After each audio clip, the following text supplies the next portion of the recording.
Howard gets it in, but it's knocked away by Lexie Hull. Hull with the steal.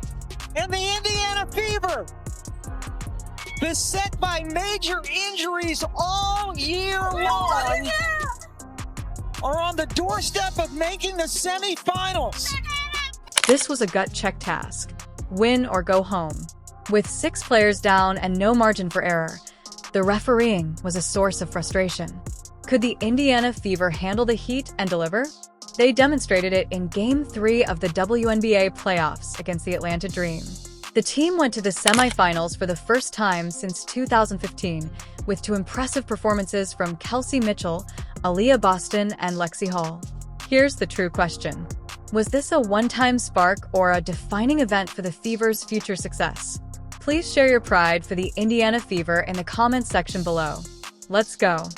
We've just been through so much this season, giving ourselves another chance in Game 3. Emotions are high.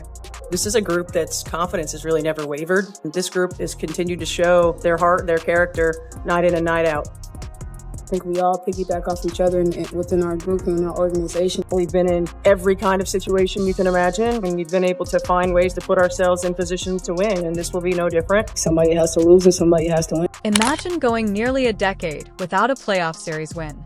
Drought does not only affect statistics. It impacts a franchise, its fans, and all players who wear the jersey. Tamika Catchings was the driving force behind the Indiana Fever's last playoff success. During Stephanie White's first appointment as head coach, Natasha Howard was still in her early stages of profession. In 2015, the league had undergone significant changes. In the 3rd game, the Fever faced challenges beyond basketball.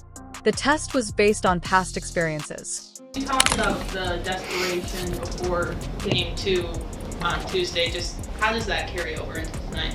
Well, I think anytime that you're a win-or-go-home situation, there's desperation. And so it has to carry over. You know, we're in the same situation. Our back is against the wall. We got to come out and we've got to play with that sense of urgency. We've got to play with that hunger. We've got to value every single possession and every single opportunity. The team's roster situation heightened the urgency of the occasion. Think about it. Several players, including Caitlin Clark, Sophie Cunningham, Sydney Coulson, Chloe BBY, Ari McDonald, and Dyrus Dantas, are injured. This represents a significant loss of experience and scoring ability. This wasn't your typical playoff night. To compete, the group had to use all of its talent and chemistry to the fullest. No one outside that locker room was betting on them. They capitalized on the lack of expectations. They had no option but to fight. Now, this one on Lexie Hull got me riled up because this was early on in the game, and this was probably the best defense that Lexie could have played. If you watch this play here, Rhyne Howard is going down, Lexie Hull's guarding her, Rhyne goes behind her back. Lexie doesn't touch her because she's backpedaling the whole time. She has her hands straight up. Like, this is really good defense that Lexie played here. And do you recall how Game 1 went? The team experienced numerous phantom whistles, momentum-killing calls, and a technical foul on their coach. The irritation in the building was obvious. Even on television, it was obvious. The players did not forget. They converted bitterness into gasoline. The goal was to restore their reputation after being denied a fair chance the previous night. Indiana Fever are heading to the semifinals. Driving to the foul line and the paint, lays it in. Sims crossover left to right, gets into the paint, layup, good.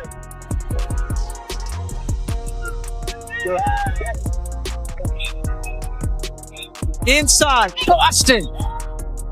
Pre-game interviews provided context before the game ever began. Kelsey Mitchell maintained a cool and focused demeanor as she assumed responsibility for scoring. Aaliyah Boston spoke quietly but confidently, ready to face an internal conflict. Atlanta's home court advantage and full health made the challenge appear unbalanced. The audience at Gateway Center Arena was ready to end the Fever's season right there. But here's the deal. Indiana was hardly the only state facing challenges to its dream. They faced a decade of frustration, 6 key injuries, and the conviction that they couldn't break through. During the storm, they made their choice. They decided to fight over fear. Which brings us to the true question. Can a few key moments from individual players create a fresh story after years of waiting?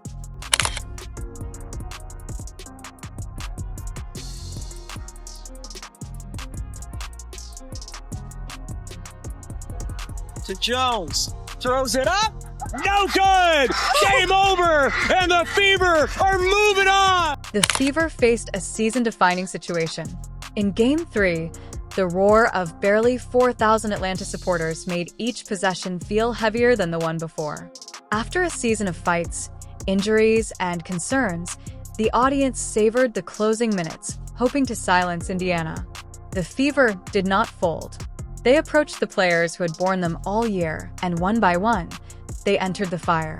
Just picked up her second foul, so Hillman and Gray each with 2. Mitchell over the Boston screen. And that was tough, her hands. But going back to that ball screen here, little movement in the first part of that screen by Aaliyah Boston. Mitchell, man, she is so good. Kelsey Mitchell provided a consistent pulse that kept Indiana alive.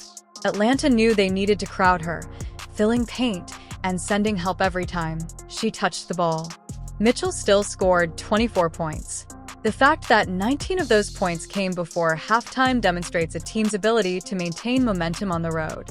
Despite the Dream's attempts to hinder her progress, she found ways to contribute by providing assists, blocks, and other support to maintain momentum. Constant defensive pressure made it difficult to score goals. But Mitchell did not vanish. Her comrades were inspired by her unwavering aggression. Attacking from the outside and now the inside.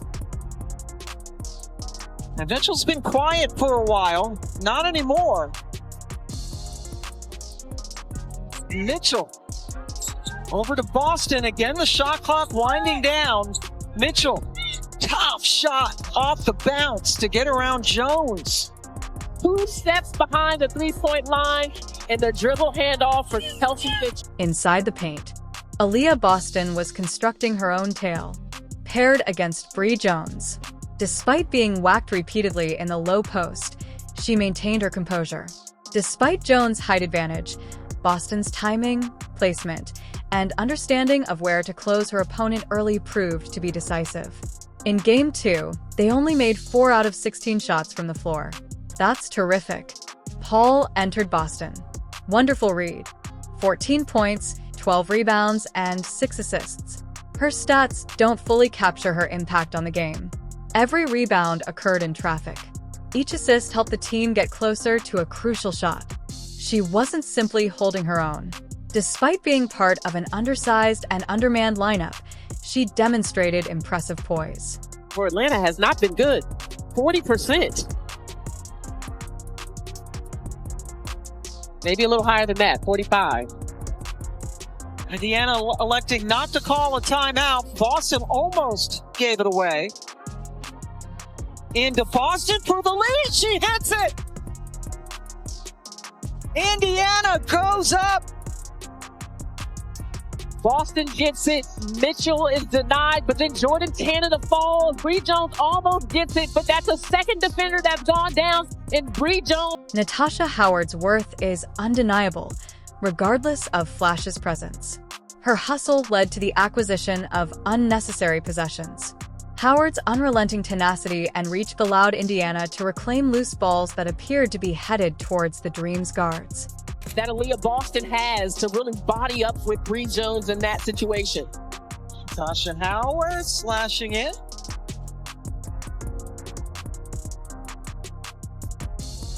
Sims got around the Ryan Howard reach to find Natasha Howard. The court, Odyssey Sims has 7 points, 3 assists. She's looking to attack. Odyssey Sims provided something unique. Atlanta struggled to contain aggressive behavior. She drove straight at defenders, absorbing contact and knowing each burst into the lane had the potential to shift momentum. With 16 points and 8 assists, a player who had not been on the roster all season demonstrated adaptation and leadership skills. Sims brought both tenacity and ingenuity to a team in hostile surroundings, helping them maintain composure. A complete skill set in all that she can do. It's the first miss for Atlanta as Howard could not get it to go. Odyssey Sims, this is what head coach Stephanie White wants from Odyssey. Gray with 10 points so far. Sims dribbled right into trouble and was able to score and get fouled. Brianna Turner cannot be overlooked. Despite not being a regular rotation player, she was crucial on this particular night, blocking lanes, contesting shots, and anticipating movements. When exhaustion and foul problems began to disrupt their rotations, she intervened to give the Fever a boost. She lived up to her image as a prepared professional. She demonstrated selflessness, allowing others to shine. Reiner posting up, setting a screen ultimately that Shea Penny ran into. Anytime Atlanta needs a bucket, they look to her, and she's wanting the ball as well with the last score for Atlanta. Aerial Powers was the spark plug. Despite playing little minutes, she had a significant impact on Indiana's energy level, adding speed to possessions by diving and fighting through screens. Her demeanor inspired her teammates to do better. She demonstrated palpable hustle, which is difficult to quantify beyond the box score. Players became more vocal on defense. When she was on the floor, the bench became more lively, and the momentum felt more stable. One of the signees because of injuries in the game. As we approach a minute to go, Aerial Powers in. The bench. All the injured players to not just cheerlead, but also to give advice to all the newbies. Big block by Powers. Good help side by Aerial Powers. Indiana gradually regained control of the game. The Gateway Center Arena was loud and intimidating, but the crowd remained focused. They worked hard on the court, making every effort to score points. By this point, it was evident that relying just on one superstar would not enough. The team combined passion, playmaking, defense, and grit from all members of the squad. When it appeared that the conclusion would be determined by individual belongings, an unexpected hero